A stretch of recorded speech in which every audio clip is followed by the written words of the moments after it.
Hello and welcome back to Gizmo Guru. This week we're taking a look at the BlackBerry Q10. Now, I was a BlackBerry user until I recently moved to Android and I really missed my old keyboard, so I was pretty excited about this phone. I've used it for a week now and I can tell you it's a great phone. It's also a very expensive phone with a Rs 44,990 price tag.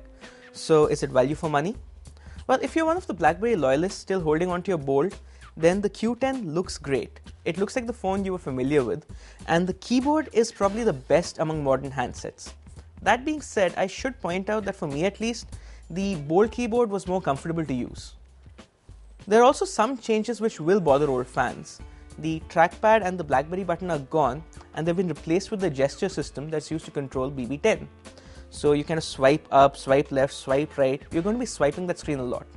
It takes a little getting used to, and it doesn't feel as smooth as either a full touch or a full keyboard solution because you're constantly shifting your thumbs up and down. It's a little confusing, sort of like using a touchscreen laptop. Now, we've already talked about BB10 a couple of times, so I'm not going to go into that in too much detail, but I will say that the problems still remain. It's a superb interface, but there is a learning curve, and the number of quality apps available is still limited.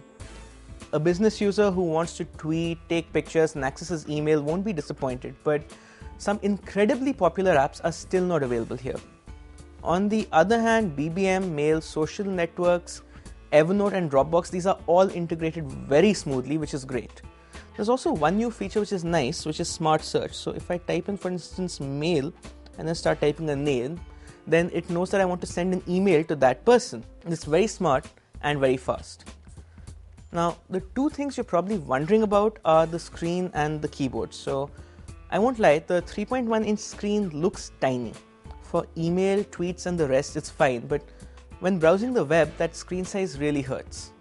That said, the quality is excellent. The 720 by 720 resolution looks incredibly clear and the contrast is great.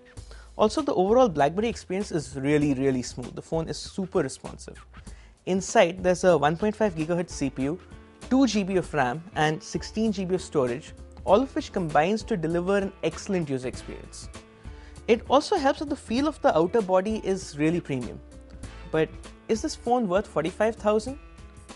It will be to some people, but honestly, I'd suggest that people need to get used to touchscreens because this doesn't seem like value for money despite being a really impressive phone.